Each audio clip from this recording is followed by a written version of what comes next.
Welcome to HIC science classes. स्वागत है आपका एचआईसी साइंस क्लास पर।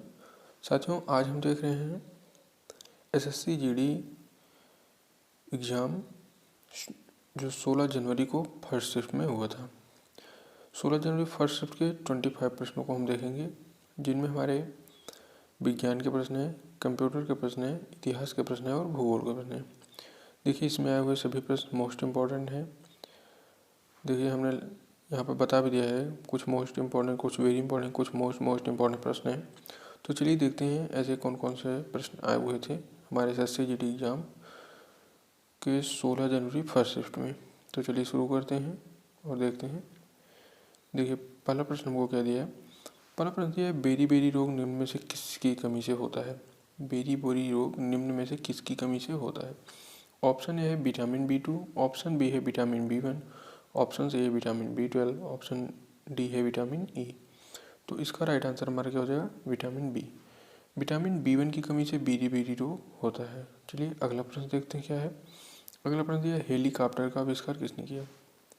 हेलीकॉप्टर का आविष्कार किसने किया। ऑप्शन ए है कोपरनिकस, ऑप्शन बी है सिकोरस्की, ऑप्शन सी है कॉकरेल, ऑप्शन डी है ड्रिंकर। इसका राइट आंसर क्या हो जाएगा, सिकोरस्की। साथियों, इस प्रश्न को देखने से लगता नहीं कि यह प्रश्न आ सकता है हमारे एसएससी जीडी एग्जाम में, लेकिन यह आया हुआ है 16 तारीख के पहले शिफ्ट में। और चलिए अगला प्रश्न देखते हैं। अगला प्रश्न यह है, पृथ्वी का औसतन तापमान कितना है। ऑप्शन ए है 6 डिग्री सेल्सियस, ऑप्शन बी है 16 डिग्री सेल्सियस, ऑप्शन सी है 26 डिग्री सेल्सियस, ऑप्शन डी है 36 डिग्री सेल्सियस। तो इसका राइट आंसर हमारा क्या हो जाएगा, option B will be the right answer. यानी पृथ्वी का औसतन तापमान 16 डिग्री सेल्सियस होता है। इसी क्रम में देखिए अगला प्रश्न क्या दिया है। अगला प्रश्न दिया है, यह एक रसायन विज्ञान का प्रश्न है। एथिलीन एक कैसा अणु है। ऑप्शन ए है ध्रुवी, ऑप्शन बी है आयनिक, ऑप्शन सी सह संयोजन, ऑप्शन डी है अध्रुवी। तो इसका राइट आंसर क्या हो जाएगा, एथिलीन एक अध्रुवी अणु है। चलिए अगला प्रश्न देखते हैं। अगला प्रश्न दिया है, गेटवे ऑफ इंडिया किसके द्वारा बनवाया गया। गेटवे ऑफ इंडिया किसके द्वारा। ऑप्शन है फ्रैंक लाइट, ऑप्शन बी है जॉर्ज विगेट, ऑप्शन सी है फ्रैंक गहरी, ऑप्शन डी है अशोक कुमार। तो इसका राइट आंसर क्या हो जाएगा, जॉर्ज विगेट। साथियों, इसके बाद सभी प्रश्न हमारे मोस्ट इम्पॉर्टेंट हो जाएंगे। देखिए, अब 6 नंबर प्रश्न क्या दिया है, भारत के संविधान का गठन किसके द्वारा किया गया। भारत के संविधान का गठन किसके द्वारा किया गया। ऑप्शन ए है योजना आयोग, ऑप्शन बी है संविधान सभा, ऑप्शन सी है राष्ट्रपति, ऑप्शन डी है कार्यकारी समिति। तो इसका राइट आंसर हमारा क्या हो जाएगा, इसका राइट आंसर हो जाएगा संविधान सभा के द्वारा। चलिए अगला प्रश्न देखते हैं क्या दिया। अगला प्रश्न दिया, सबसे कम विचलन किस रंग का होता है। साथियों, यह फिजिक्स का प्रश्न है, यानी भौतिक विज्ञान, और यह मोस्ट इम्पॉर्टेंट प्रश्न होगा हमारे लिए। सबसे कम विचलन किस रंग का होता है। ऑप्शन ए है नीला, ऑप्शन बी है हरा, ऑप्शन सी है नीला, ऑप्शन डी है लाल। तो इसका राइट आंसर हमारा क्या हो जाएगा, लाल रंग का। सबसे कम विचलन किस रंग का होता है, लाल रंग का। चलिए अगला प्रश्न देखते हैं। अगला प्रश्न ये, किन तरंगों की भेदन क्षमता सबसे कम होती है। यह भी इम्पोर्टेंट प्रश्न हो जाएगा हमारे लिए। किन तरंगों की भेदन क्षमता सबसे कम होती है। ऑप्शन है एक्स किरण, ऑप्शन बी है गामा किरण, ऑप्शन सी है रेडियो किरण, ऑप्शन डी है अवरक्त किरण। तो इसका राइट आंसर हमारा क्या हो जाएगा, गामा किरण की भेदन क्षमता सबसे कम होती है। चलिए इसी क्रम में अगला प्रश्न देखते हैं। अगला प्रश्न दिया, मूल मात्रकों की संख्या कितनी होती है। मूल मात्रकों की संख्या कितनी होती है। ऑप्शन ए है 6, ऑप्शन बी है 7, ऑप्शन सी है 8, ऑप्शन डी है 10। तो इसका राइट आंसर हमारा क्या हो जाएगा, बी। मूल मात्रकों की संख्या 7 होती है। चलिए इसी क्रम में अगला प्रश्न देखते हैं। अगला प्रश्न है, एक अश्वशक्ति में कितने वाट होते हैं। Option A 746 watt, option B 1000 watt, option D 800 watt, option D 846 watt. तो इसका राइट आंसर क्या हो जाएगा, 746 वाट होते हैं एक अश्वशक्ति में। चलिए इसी क्रम में अगला प्रश्न देखिए, किस रोग को मस्तिष्क का बुखार कहा जाता है। किस रोग को मस्तिष्क का बुखार कहा जाता है। यह हमारे लिए मोस्ट इम्पॉर्टेंट प्रश्न होगा। तो ऑप्शन है हेपेटाइटिस, ऑप्शन बी है पीलिया, ऑप्शन जी है जापानी एंसीफिलाइटिस, ऑप्शन डी है पीतुजर। साथियों, रोग का मस्तिष्क का बुखार ऑप्शन सी से हो जाएगा, जापानी इंसेफिलाइटिस को कहते हैं। चलिए अगला प्रश्न देखते हैं।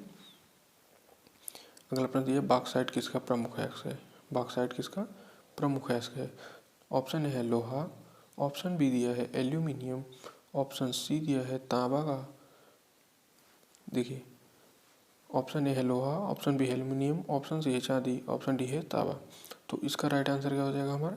इसका राइट आंसर हो जाएगा एल्यूमिनियम का, बॉक्साइट एल्यूमिनियम का प्रमुख है इसके।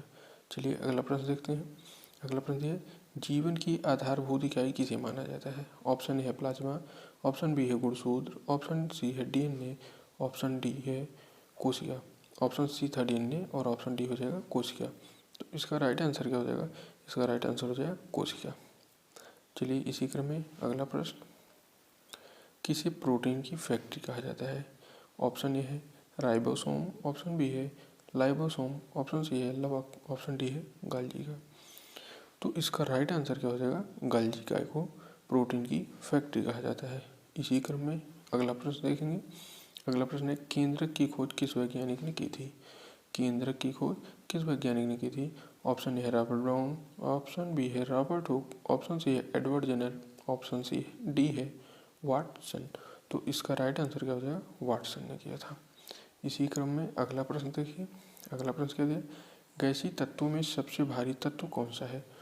ऑप्शन ए है नियान, ऑप्शन बी है जीनान, ऑप्शन सी है रेडॉन, ऑप्शन डी है आर्गन। तो इसका राइट आंसर क्या हो जाएगा? नियान। नियान सबसे भारी तत्व है। इसी क्रम में अगला प्रश्न, वेज परिवर्तन की दर को क्या कहते हैं? वेज परिवर्तन की दर को क्या कहते हैं? वेज नहीं साथियों, ये हमारा क्या हो जाएगा? वेग। वेग परिवर्तन की दर को क्या कहते हैं? ऑप्शन ए है संवेग, ऑप्शन बी है त्वरण, ऑप्शन सी है कोणीय वेग, ऑप्शन डी है चाल। तो इसका राइट आंसर क्या हो जाएगा? त्वरण। वेग परिवर्तन की दर को त्वरण कहते हैं। चलिए इसी क्रम में अगला प्रश्न देखिए। अगला प्रश्न हमको क्या दिया है? अगला प्रश्न है, निकट दृष्टि दोष को दूर करने में किस लेंस का उपयोग होता है? ऑप्शन ए है अवतल लेंस, ऑप्शन बी है उत्तल लेंस, ऑप्शन सी है समतल लेंस और ऑप्शन डी है खुरदुरा लेंस। तो इसका राइट आंसर क्या हो जाएगा? निकट दृष्टि को दूर करने में अवतल लेंस का उपयोग किया जाता है।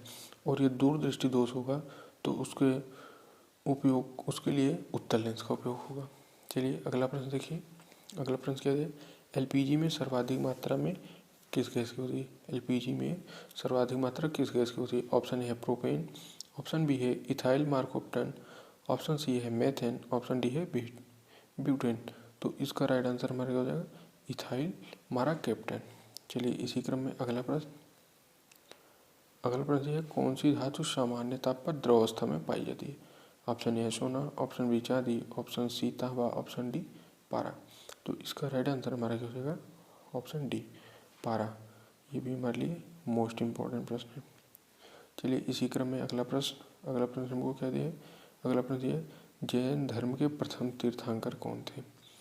जैन धर्म के प्रथम तीर्थंकर कौन थे? तो इसका ऑप्शन ए है महावीर, ऑप्शन बी है नेमिनाथ, ऑप्शन सी है ऋषभदेव, ऑप्शन डी है पार्श्वनाथ। तो इसका राइट आंसर क्या हो जाएगा? जैन धर्म के प्रथम तीर्थंकर कौन थे? ऋषभदेव। देखिए यदि आपसे इसी जगह पूछ ले कि जैन धर्म के 24वें और सब तीर्थंकर कौन थे, तो यहाँ पर क्या हो जाएगा? महावीर स्वामी थे। ठीक है, चलिए तो इस प्रश्न का राइट आंसर सी हो जाएगा। इसी क्रम में अगला प्रश्न देखिए। अगला प्रश्न दिया है, सैयद वंश का संस्थापक कौन था? ऑप्शन ए है मुबारक शाह, ऑप्शन बी है शाह गाजी, ऑप्शन सी है खिज्र खां, ऑप्शन डी है अलाउद्दीन खिलजी। तो इसका राइट आंसर क्या हो जाएगा? खिज्र खां। चलिए इसी क्रम में अगला प्रश्न। अगला प्रश्न दिया है, भारत में सर्वप्रथम इस्लामी राज्य की स्थापना कब हुई? भारत में सर्वप्रथम इस्लामी राज्य की स्थापना कब हुई? ऑप्शन ए देखिए यहाँ पर थोड़ा सी गलती हो गई है, तो ऑप्शन ए हो जाएगा गौरी वंश ने, ऑप्शन बी है अरबों ने की, ऑप्शन सी है गुलाम वंश ने, ऑप्शन डी है गजनवी ने। तो भारत में सर्वप्रथम इस्लामी राज्य की स्थापना कब हुई? तो इसका राइट आंसर हमारा क्या हो जाएगा? गौरी वंश में। ठीक है, भारत में सर्वप्रथम इस्लामी राज्य की स्थापना कब हुई? गौरी वंश में। ठीक है, ये जहाँ जहाँ पर ने है वहाँ वहाँ पर में हो जाएगा। ये छोटी सी गलती हो गई है दोस्तों। चलिए इसी क्रम में अगला प्रश्न देखते हैं। अगला प्रश्न क्या दिया? गेहूं का कौन सा भाग खाते हैं? देखिए गेहूं का कौन सा भाग खाते हैं? ऑप्शन ए है बीज, ऑप्शन बी है फल भित्ति, ऑप्शन सी है पत्ती, ऑप्शन डी है भ्रूणपोष एवं भ्रूण। तो इसका राइट आंसर क्या होगा? भ्रूणपोष एवं भ्रूण। गेहूं का हम भ्रूणपोष एवं भ्रूण भाग खाते हैं। ठीक है, आप कुछ ऐसे यानी जो जो हमारे ये होते हैं गेहूँ हो गया, धान हो गया, सेब हो गए, ऐसे कुछ फलों को और कुछ अनाजों को किस भाग को खाते हैं, इस टाइप के प्रश्न आप जरूर देख कर जाएंगे। और चलिए अगला प्रश्न देखते हैं। अगला प्रश्न क्या दिया है? अगला प्रश्न दिया है हाइड्रोलिक ब्रेक किस सिद्धांत पर कार्य करता है? हाइड्रोलिक ब्रेक किस सिद्धांत पर कार्य करता है? ऑप्शन है पास्कल नियम, ऑप्शन बी प्लमन नियम, ऑप्शन सी आर्किमिडीज नियम, ऑप्शन डी केसिकत्व नियम। तो इसका राइट आंसर क्या हो जाए? केसिकत्व का नियम। साथियों यह प्रश्न मोस्ट इम्पॉर्टेंट है, ये फिजिक्स का प्रश्न है, ये मोस्ट इम्पॉर्टेंट हो जाएगा। हाइड्रोलिक ब्रेक किस सिद्धांत पर करता है? केसिकत्व के नियम पर काम करता है। चलिए नेक्स्ट प्रश्न देखिए क्या दिया है।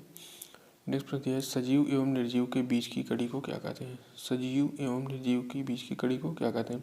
ऑप्शन ए जीवाणु, ऑप्शन बी वीराणु, option C protozoa, option D कवक। तो इसका आंसर आपको हमको कमेंट बॉक्स में बताना है, ठीक है। इसका आंसर आपको हमें कमेंट बॉक्स में बताना है। जितने लोग देख रहे हैं सभी को कमेंट में ऑप्शन में बताना है। साथियों इसी तरह की वीडियो पाने के लिए आप हमारे चैनल को सब्सक्राइब जरूर करें ताकि हर वीडियो हमारी मिलती रहे। वीडियो को लाइक व शेयर ज़रूर कर दें।